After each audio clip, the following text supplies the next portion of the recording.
Yeah, tensile membrane structures has increasingly becoming the preferred choice for users.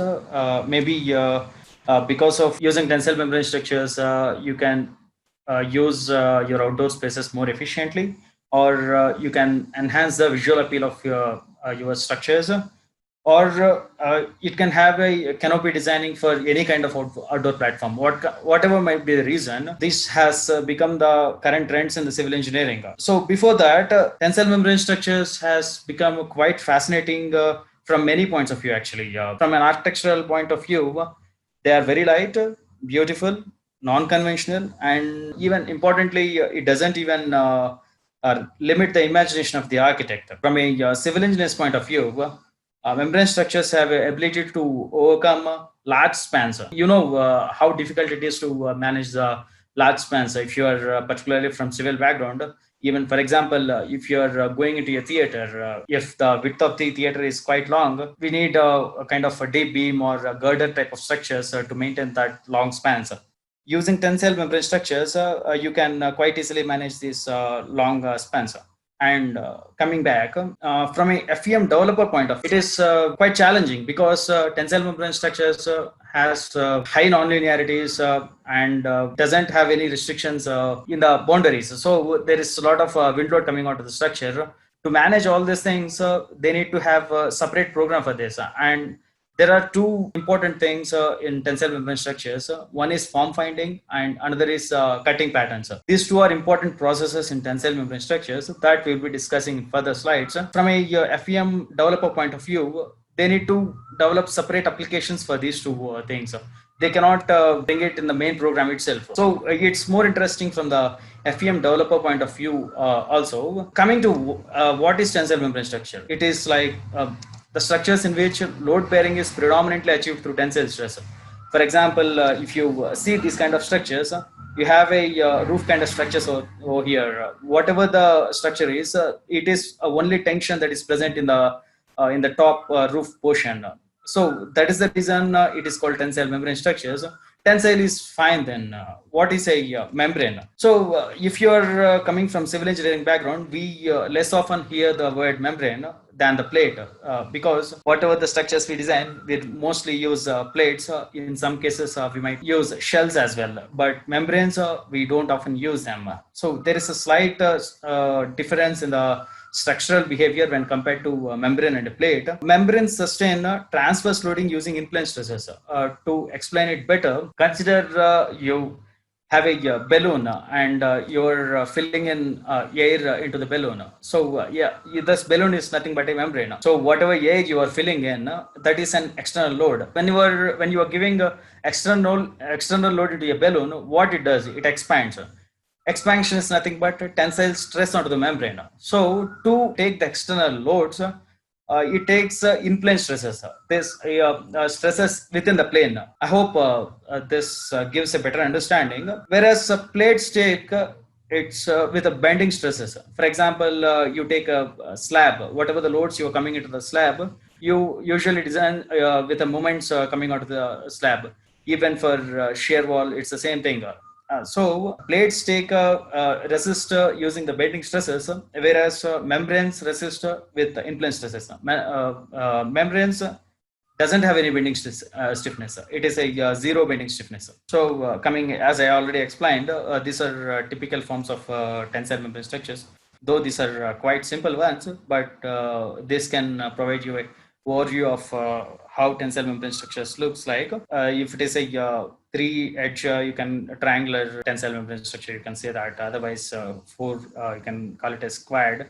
You can have a symmetric or you can also have a asymmetric kind of sections. So even we will discuss more about what are all the types of membrane structures and how does they look in the presentation ahead. So the main thing when a designer comes up with a shape of a structure, where does his inspiration comes from? Of course, it usually comes from a nature. For example, you can see over the screen, you have a leaf over here. The same thing or replicated into a tensile structure in the right side. See, these are the cables which are supporting the membrane. This is an actual membrane. So similarly, if you can take it as a flower, a flower is represented like this. You can have a much typical structures as well. For example, Olympic Stadium in Tokyo also. It's if you keenly observe, it looks like a cap. It is supported on all the directions, all the circumference though, but still it looks like a cap, right? So we can get inspiration from anywhere, from the nature. From a designer point of view, from architect's point of view, while designing a shape, what it's more complex actually, because it is not a conventional structure. It does have a different kind of shape. So there are many parameters that needs to be taken care. So what is the shadow cover it is covering? Because from a user point of view, that is more important. How much area you can use in different times, that is more important. So for that, more knowledge on the location of the structure, as well as how your shape is looking from the elevation point of view, from the top view, all those things need to be taken care very well. And from the civil engineer's point of view, and what is the location it is staying, and what is the wind load coming out of the structure, all these things has to be definitely taken care of. Coming again to the same point, why do people prefer tensile membrane structures when we have many types of conventional things? So why do we opt for a new one? So first, foremost important point is again I'm explaining again coming to this long span. It can cover huge long spans by supporting. For example, if you're planning for a conventional hall, you simply user may say that the conventional hall is around 60 feet. I don't need a pillar in between, so that satisfies my interest. I'm planning for huge conventions. If a pillar is in between, that doesn't add value to my convention hall. So it's quite simple like that. Long spans management is very much important as per from civil engineer's point of view. And as you can see, you can have a elegant elevation for any tensile structure, whatever the tensile structure it might be. You'll obviously have a elegant elevations. And these are quite economical, because we only need to put up a fabric over that and supporting system to that. And since only top is covered and all the other directions are covered free, you'll have a beautiful daylight. A tensile structure stands for around 25 to 35 years, so it's durable enough and sustainable. And fabrics are very lightweight in nature, and these fabrics are usually covered with polymers. So the outside environments doesn't affect much, and even it is very easy to clean. It comes to very minimal maintenance. So a variety of fabric selection is very much important again, because we put up a tensile structures in different areas.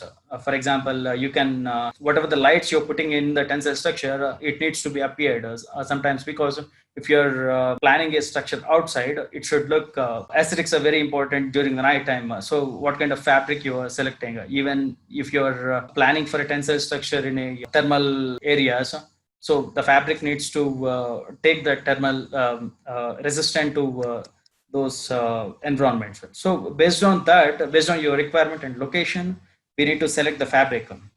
That is also available with tensile membrane structures.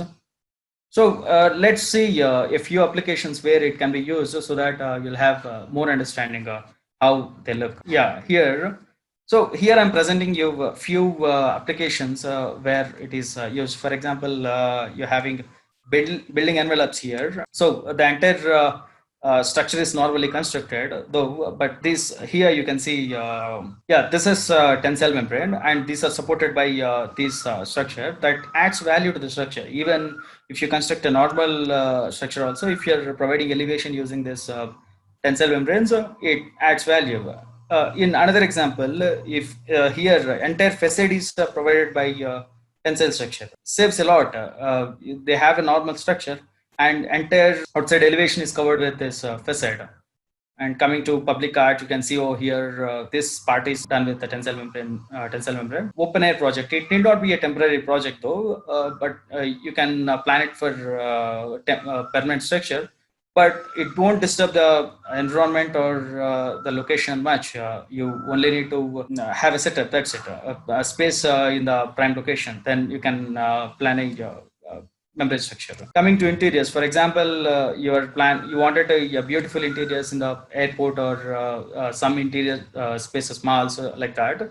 So these are very apt actually. They don't take much load and they're easy to construct and manage as well. So for temporary structures, if you're planning for outdoor event, see it looks very well. Even for the temporary permanent structures, you won't have this aesthetics.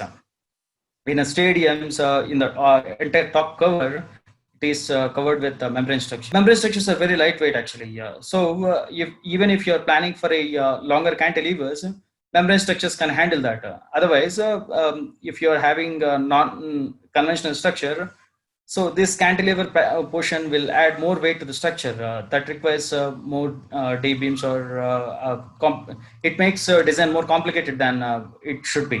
Even though tensile structures are one of the oldest types of constructions, previously it was used for temporary living spaces, shading for the temporary living spaces like that. In the late 20th centuries, it has its comeback. Nowadays, these structures are used for iconic constructions as well. I will show a couple of them. Here you can see this is a Millennium Dome, which is constructed as a signature construction for 2000 Millennium. So it is an exhibition space constructed in Greenwich. The floor diameter has a 365 meter, which represents 365 days of the year, and it has 12 masts. What is the mast? You'll understand in the further slide. So 12 masts to represent 12 months. Another example says Denver International Airport. It was completed in 1994. It's world's third largest airport and most busiest one as well. So the theme of the airport is that the airport is designed to resemble the peaks of the Rocky Mountains in winter. Yeah, the white color is to represent the snow. So even if you have a theme like that, you can manage to have the construction based on the theme with membrane structures. Another couple of examples. So this is Imagination Headquarters. The beauty of this construction is that they have converted old Victorian school into one of the landmark constructions of 1990s. See the entire roof, 5 floors. So they had a membrane from here to here, 5 floors to provide an atrium space. It's beautiful, right? And another one is a Canada Place. This is again another prominent place in Canada, which is tensile membrane structures are used to have a better elevation. So coming back to this thing, even though you have iconic constructions in international, what is the state of India? In India, tensile membrane structures are not that much used. Recently, we are taking up these projects and it is it is a preferred choice now actually because costs less and offers very good elevations. For example, you can see Mumbai Airport. This is a membrane structure in Mumbai Airport. Even in the Hyderabad International Airport, outside walkway is covered with similar to this. Here you can see on the side, right? Similar to this, even in Hyderabad International Airport, you have a membrane structure over the walkway. And similarly, you have things in IMTMA, Bangalore International Convention Center, and in the Deer Park, Himachal Pradesh, they are planned beside the reservoir. They planned a membrane structures, and most often membrane structures are used for events and exhibition, temporary stalls, temporary setups, and all. We are using in India though. In Apollo Hospital and ILBS Hospital, they used it for parking spaces, roof of the parking spaces. They use membrane structures.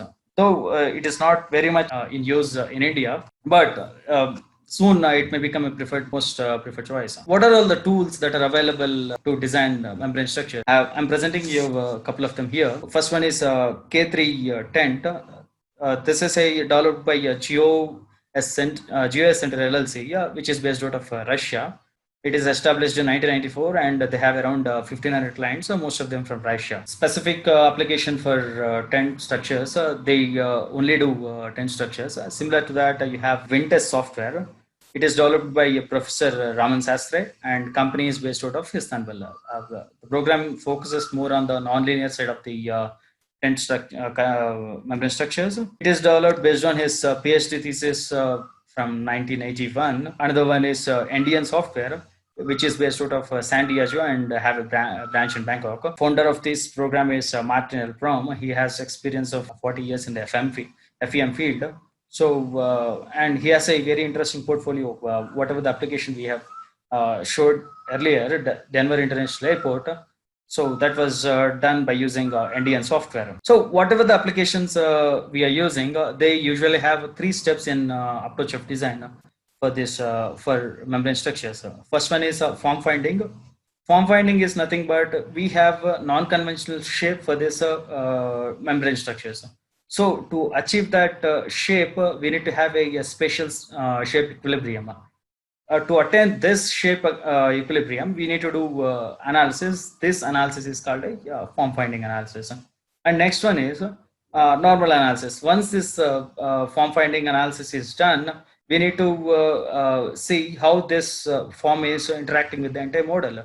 That is known as normal analysis. And third one is pattern generation. This shape, whatever we are getting from this form finding, it is in a 3D, a 3-dimension. To get this 3-dimensional view into the 2-dimensional, because whatever the fabric we are getting, we get it in 2D, 2-dimensional. Once we get the 2-dimensional shape, we need to stretch it and we have to obtain whatever 3D shape we wanted. So for that, the 3D model which we have from form finding needs to be converted to 2D, what kind of shapes you need in 2D, so that by pulling that 2D shape, we will attain this actual required shape. So final program which is RFEM. So RFEM is developed by Global company, which is based out of Germany, established in 1981. It has branches around 95 across the globe. The major products from Global are RFEM and RSTAB. RSTAB is a program for only for civil engineers, which can be compared to StatPro, ETABS, SAP, and STRAP. Civil engineers, so the participants will be more familiar with this software. So coming to RFEM, which is it is a pure FEM-based software. It is more similar to the ANSYS and Abacus. The latest version of RFEM is 5. In this course, we'll be demonstrating all our examples with RFEM. So coming back, now you have seen the applications of tensile structures and all. Now we need to understand what are all the types of tensile structures we have. First one is point supported, which is a normal, can say tent. Which is supported from 4 sides, and you'll have a fabric in between. Coming to saddle roof, there will be 4 or more points, 4 or more supports, but the only difference is that you'll have both. At certain point, you might have a concave structure. At the other point, you might have this convex structure. So ups and downs will be there. Alternate ups and downs will be there in the saddle roof. Coming to mast roof, it's a pure tent-like structure where you'll have a mast in between, and fabric will be surrounded down from there. It will be supported by cables from the interior. I will show the pictures of those things later. Arch supported thing, again, the fabric is laid over a series of arches. Arch is taken as a support system for this entire membrane. So again, as I explained earlier, see, this might be a saddle roof. At some places you can see concave. At some places you can have convex. So this can be example for saddle roof as well. And this is more of kind of a mast roof. Say you have a top ring over there, and it is coming down like this. And this can be a perfect example for arches. So you have a series of arches here, and membrane is supported over these arches. And apart from that, based on the type of form, you can have different types of tensile structures. Here, this is hyperform. This is conic form. This is arch form, and this is pneumatic form. So this is more important from the designer point of view, because while attaining a shape in the FEM program, this is more important, whether it is a hyperform or a conic form. Based on that, there are certain theories, which theory has to be used and all. One thing is very much sure that advancements in the material research has definitely helped this more usage of tensile membrane structures. If the materials properties of material is known much better, we can have a much better solutions with different forms. For example, these four kinds of materials are usually used in tensile membrane structures. First one is polyester based fabric, which have a polymer coatings on either side to help the surface from exterior pollutants and all.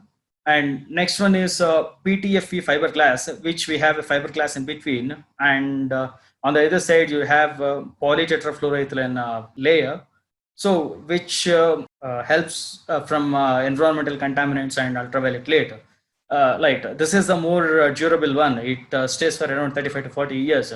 So coming to other one, PVDF, it is similar to the earlier one, but only thing is the coating is provided polyvinylidene fluorine, more used in the stain resistant environments.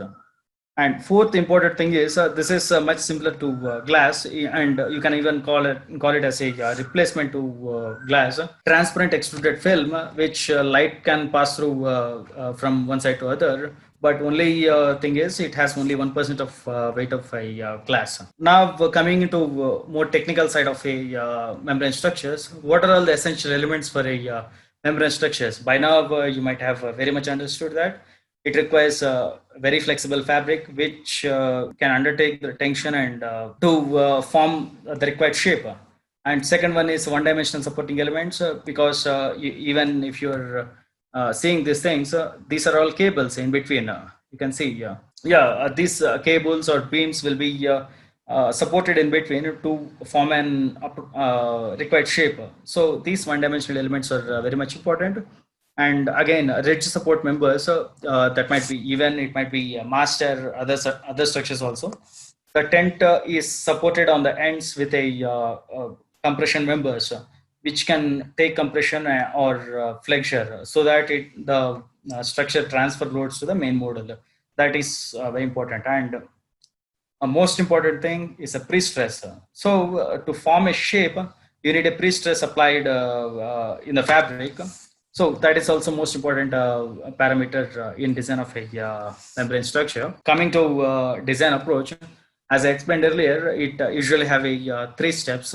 First one is a form finding, and second one is analysis, and third one is a cutting pattern. Coming to form finding, it is more like we have a statement: form follows the force. But the usual civil engineering constructions are like designs are like first we decide on the shape. For example, you have modeled the entire building. We know that the slab transfers the loads to the beam, beam transfers the loads to column transfers it to the foundation. So that is the usual process. But here, whatever modeling is done, we will analyze to know what are all the forces in a particular members and all. But here in tensile membrane structures, it quite opposite. We have a fabric, so we apply pre-stress onto that fabric as well as the supporting cables, form whatever the shape we wanted, because the entire desired shape we are looking for is in the space, is in the spatial format. So this spatial equilibrium has to be attained first. See, for example, you have this structure over here, you have supports. This might be pillar, but we don't need that. We have supported this one in a fabric. So these are all the cables. By pulling the cables, there is a tension coming onto the fabric. This fabric gets stretched, and that forms this kind of a shape. These kind of shapes are usually used what we see outside.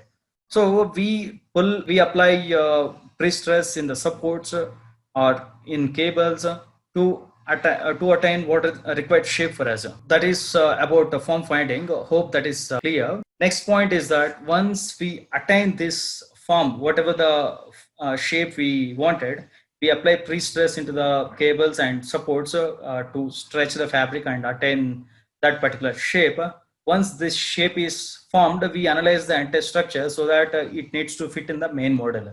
Because this form finding is a separate module and it doesn't interact with the main model since the shape equilibrium is attained. Once the shape equilibrium is attained, then only it will be transferred to the main model. Next one is cutting pattern. As explained earlier, this form what we attained is we attained in 3D.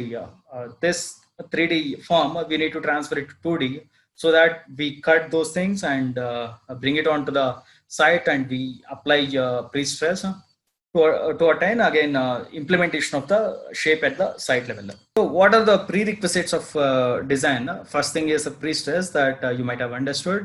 So at the boundary conditions, at the boundaries, for example, you have a column, we apply pre-stress over there to pull the cable, and that again applies pulls fabric. And sulfate is more important because, for example, we consider that without sulfate we have completely done this form finding analysis, but later on, once this sulfate has come onto the fabric, the shape might change because at site level, if you are not considering at the design level, due to the sulfate of the structure, the fabric may turn into other shape that is not required. So we need to consider that before itself. And other thing is loads. If according to the user perspective, if there are any loads that are coming onto the membrane structure, that we need to consider before itself in the form finding analysis itself, before the equilibrium itself. Because once the equilibrium is attained, whatever the loads that come onto the structure, that may even spoil the equilibrium of the structure as well. That then we need to perform shape equilibrium again. So again, supporting elements, cables or beams which are required to present in between the membrane to achieve the desired shape. And last one is a temporary support system. In case sometimes I don't need to model this cables or beams in the form finding analysis. That is not needed because form finding analysis doesn't do any analysis regarding the cables or beams. It only does shape equilibrium. To achieve this shape equilibrium, you can just provide this temporary support system instead of cable or beam in the form finding stage. These temporary support systems are applicable only with this form finding analysis. Once this shape equilibrium is attained, when we come back to the main model, this temporary support system doesn't exist. Only actual members that are cables or beams are available. Yeah, now that we have understood the design approach of a structure and all, let's go through a few couple of case studies to understand better how this works. I explained you types of structures. This is point supported, which is supported on the three directions with points. So you will apply this boundary conditions at this point. So you stretch the cable. This cable in turn stretches the membrane so that you can achieve this shape. So for example, what is the stress you apply? In a membrane, you are applying isotropic pre-stress of 1 kilonewton per meter. And cables, you're applying average pre-stress of 10 kilonewton. What is an isotropic pre-stress? Those who are not aware, isotropic pre-stress is the stress which we are applying, which is uniform in all the directions. It's known as isotropic pre-stress. So this isotropic pre-stress 1 kilonewton per meter is applied over the entire membrane, so that you get this output, this shape. It got equilibrium at this shape. Next, coming to the second example, here I'm trying to I try to focus on different types of stresses and how the structure responds to the different kinds of stresses. Here, this kind of structure is arch supported membrane. Here you have 4 beams in between. 4 beams and 3 membranes are there. These beams are supported with a foundation out there, foundation in the bottom. Whatever the membrane, whatever the forces that are coming out of the membrane will be transferred to this beam, and this beam transfers to the foundation. And here there are 3 membranes. 3 membranes are separately loaded with different kinds of stresses. So the first panel is loaded with 1 kilonewton per meter isotropic pre-stress. So it is equal from all the directions. So you'll have a symmetric thing. And second one you have orthotropic pre-stress, which is 1 kilonewton per meter in fab direction and 2 kilonewton per meter in weft direction. So you have a deep depression here. The change in it is depressed in the left side more than the right side, And similarly, when the stresses are reversed, the deformations are not like that, because based on the direction of application of orthotropic pre-stress, you'll have a different kinds of shapes. That is that is a point I would like to put it here. Based on stresses you are applying, you'll have a different kinds of shapes. Coming to the last example, here this is a masked kind of structure. You'll have a ringo at the top, and modeling, while modeling you'll have a normal kind of a model. These are cables in between, and you'll have a surface here, membrane here. So when an isotropic pre-stress of 1 kilonewton per meter and cables again have 10 kilonewton, you'll have this shape coming up. So little change in the pre-stresses when you have orthotropic pre-stress to get this kind of shape as well. From the same model, you can have different kinds of shapes. When you are applying isotropic pre-stress, you'll get this kind of shape. When you have orthotropic pre-stress, you can vary the pre-stresses ratio, the weft and WAP ratios. If you are changing, you can have different kinds of shapes. Once the shape is attained, then you can move to the analysis part. Yeah, hope